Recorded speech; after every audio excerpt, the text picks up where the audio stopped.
So, are you thinking about moving to Delaware and you're curious what the major cities are and what are they like? Well, in this video, I'm going to be discussing the 10 largest cities here in Delaware. If you're new to the channel, welcome. My name is Brandon Windom and I help people buy and sell homes here in Delaware. I've lived here my entire life, and on this channel, I talk about what it's like living here in Delaware. And if you're thinking about buying or selling in here in Delaware, I'd love to have a conversation to see if it made sense for us to work together. So I'll put my info here on screen now and again in the description below. So I get quite a few clients reaching out to me and asking me, hey Brandon, what are some of the major cities there in Delaware and what are they like? So I decided to make this list talking about the largest cities here in Delaware and actually give you some of the important information that goes along with that, such as median home price, the school district, what's the walkability score, and just the overall population and how crowded those cities may be. So let's start off with number 10, which is going to be Hockessin. It's going to be located in the northwestern part of Delaware, right along the Delaware-PA border in Newcastle County. It's great for people commuting to PA, or maybe if they have family in Pennsylvania and they just want to stay closer. The population of Hockessin right now is about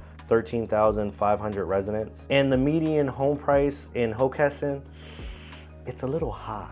It's $617,000. As far as school district goes, it's going to be the Red Clay Consolidated School District, and that was rated number 3 overall according to niche.com. And for a walkability score, I get all these from walkscore.com. It's rated 61, which makes it somewhat walkable. Now, number 9 is going to be Smyrna. It's actually located in 2 counties, both Newcastle and Kent, but majority of it is located in Kent County. And honestly, it's almost right in the middle of Delaware when you actually look at it on a map. Overall, Smyrna is a really small city, but it's actually on the come up. There's a lot of development going there, especially because the people who can't afford Middletown because the price is so high tend to come down to Smyrna, and a lot of developers seeing that. So you're starting to see a lot more development in Smyrna. Its population is about 13,600 residents. The median home price is right around $361,000. And as far as the school district, it's just like the city says, it's the Smyrna School District, and it's going to be rated number 8 overall according to niche.com. It has a walkability score of 75, which makes it very walkable. Honestly, you got to take these walk scores with a grain of salt, because if you're in the actual main part of Smyrna, yeah, you can get around. But again, like I said, it's very rural, so in some parts, you're going to have to get in your car and drive maybe 4 or 5 minutes to get to the grocery store. Number 8 is going to be Milford, and I guess it's following the same path as Smyrna because it's also located in 2 counties. Milford is located in both Kent and Sussex County, but majority of it being in Sussex County. And it's more so to the southeast in Delaware. Milford is a very large city, at least by area, which makes it perfect for a bunch of opportunities to actually grow. And we're seeing a lot of that in Milford as well. There's a lot of development going on there. Its population as it stands right now is about 14,600 residents. It has a median home price of about $325,000. Its school district is going to be Milford School District, and unfortunately that didn't make the top 10, at least for niche.com, but they did give it an overall grade of a B-, so it's still pretty fair. As far as walkability scores go, it gave it an 82, which means it's very walkable. Now again, like I said, Milford is a pretty decent size, and there is a kind of a main city portion in Milford, but again, there are a lot of rural areas. There's a lot of land out there. Number 7 is going to be Brookside. That's going to be located in Newcastle County, and that's going to be in the western part of the state, close to that Maryland border. It's a super small city. Honestly, I would actually more so classify it as a suburb of Newark when I'm talking about Brookside. Overall, small city, very suburban feel. Its population right now is 14,900 residents. It has a median home price of about $315,000. And as far as the school district goes, it's going to be home to the Christina School District. That one did not make the top 10, at least for niche.com's list, but it did give it an overall grade of a C+.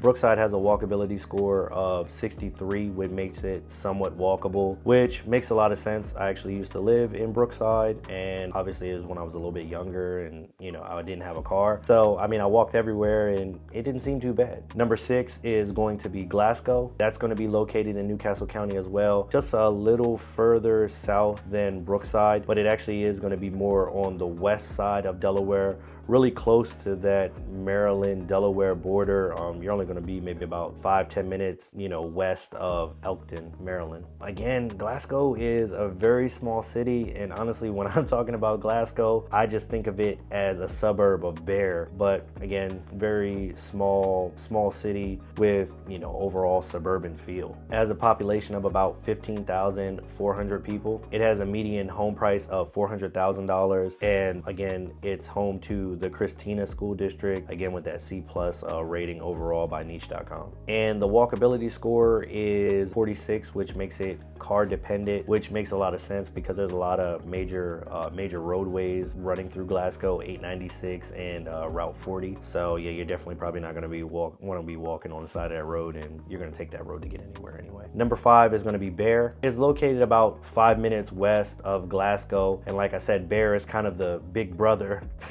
Get it? Big brother? See what I did there? But no, seriously, like I said, Bear is going to be the bigger of the two. And like I said, when I think of Glasgow, I just think of it as a suburb of Bear. Bear is, when you start to get up in population, it's going to be one of our biggest cities, at least by population. So overall, it does have, again, the small town suburbia vibe, but it is a little bit faster paced because of the higher population density there. So Bear's population is going to be about 24,750 residents. It has a median home price of about $390,000. And again, third time is the charm. It is also home to the Christina School District. But as you move further south into Bear, there is a little pocket that's actually going to be the Appoquinimink School District, and that was actually rated number 1 overall in the entire state of Delaware for school districts by niche.com. And as far as its walkability score, it says it's a 27, which makes it car dependent. Again, I lived in Bear as well. Like I said, I've lived here all my life, so I've lived in quite a few cities. Again, it was when I was younger, but I mean, I remember walking everywhere in Bear, and even going to get groceries for my mom, walking to the grocery store, coming back with bags in my hand. It was a pretty, common occurrence, and to me, Bear felt pretty walkable. So yeah, like I said, those walk scores, you just take them with a grain of salt. Number 4 is going to be Middletown, and that's located in Newcastle County. Again, closer to around the middle of the state on the west side. Middletown is actually one of the fastest growing cities here in Delaware, and I actually did a whole video on it. So I mean, I'll put it up on screen if you want to check it out. Feel free to do so. Middletown overall, it's still pretty rural, but I mean, they're developing at a breakneck speed. So I don't expect it to stay that way for long. Just in, the last 10 years, there's been so much development there. So they're really building it up. So as of right now, you have the city, like the more developed part, but you still have those rural outskirts of Middletown as well. So the population in Middletown is right around 26,000 residents. The median home price, again, it's high. It's $480,000. Middletown is home to the Appoquinimink School District, which was rated number 1 overall in the entire state of Delaware, which makes a lot of sense as far as why the home price, the median home price is so high, because as you know, school districts are very important to property values and very sought after by many people. And a walkability score, it has an overall walkability score of 29, which makes it car dependent, which kind of makes sense. Like I said, if you're in the more developed part of Middletown, you can, get around pretty easily, but there are a lot of rural parts, so you're definitely going to need a car to get around while you're in Middletown. Now, before I get into the top 3, if you are finding this content valuable at all, do me a favor and like and subscribe to the channel so that YouTube can get this out to other people who may find this information valuable. And if you're thinking about buying or selling in Delaware as well, hit your boy up. I mean, you're already on the channel, you're already here talking and hanging out with me, you might as well. But let's get back into it. Number 3 is going to be Newark. Newark, again, is located in Newcastle County, and it's home to the University of Delaware. So it's a pretty lively city because of the college. So it has plenty of like open spaces, shops, places to eat. There's a lot to do in Newark. Its population is sitting right around 30,000 residents. The median home price is about $345,000. And again, I know you guys are probably tired of hearing this, but yeah, it's home to the Christina School District, which has that overall C+ rating by niche.com. And as far as the walkability score, it scores an overall 42. And again, like I said, I don't quite agree with this because again, I used to live in Newark, but because Newark is a college town, it is very, very walkable. So I don't know if it's talking about maybe some of the outskirts of Newark, but even out there, it's still very walkable. So the walkability scores aren't the end all be all, but I don't quite agree with this one. Newark, by far is probably one of the most walkable cities that we have. And number 2 is going to be Dover, which is the capital of Delaware. It's located in Kent County and it's home to places such as Dover Air Force Base, Bally's Casino, and the Dover Mall. Hey man, I know it ain't much, but it's what we got. Now, being the capital, you may expect it to be more city-like or faster paced. It's just not the case here in Dover. It's a very suburban feel overall. And I actually did a video discussing Dover, some of the pros and cons in Dover as well, and I'll put it up on screen if you want to check it out. The population is right around 37,800 residents. The median home price is $275,000. And as far as school district goes, most of Dover is going to be the Capital School District, which was rated number 7 overall in niche.com. But when you head a little bit further south, there are little pockets of Dover that's actually going to be the Caesar Rodney School District, and that was actually rated number 4 overall in the state of Delaware by niche.com. And as far as walkability score, it scored a 33 overall, which makes it car dependent, and honestly that makes a lot of sense. If you're actually like on Lockerman Street or actually in the the city of Dover, you can get around okay, but for the most part you're probably going to need a car in order to get around in Dover. And number 1, numero uno, the head honcho, the big dog, number 1 is going to be Wilmington. Wilmington is Delaware's biggest city by far as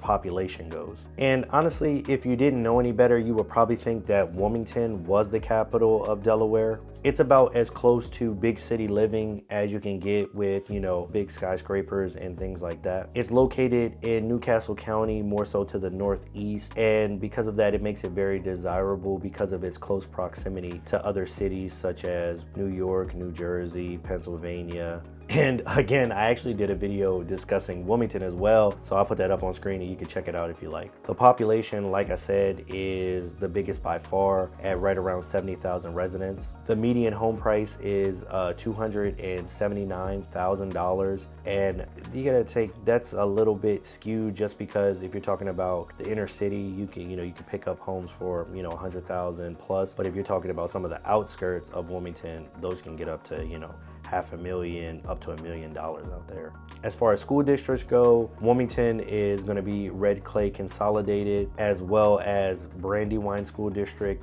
which was rated number 5 overall by niche.com. As far as its walkability goes, it scored a 74 overall, which makes it very walkable.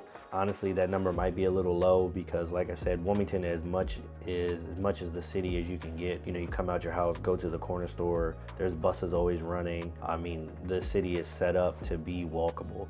So it's probably one of our most walkable cities, if not our most walkable city.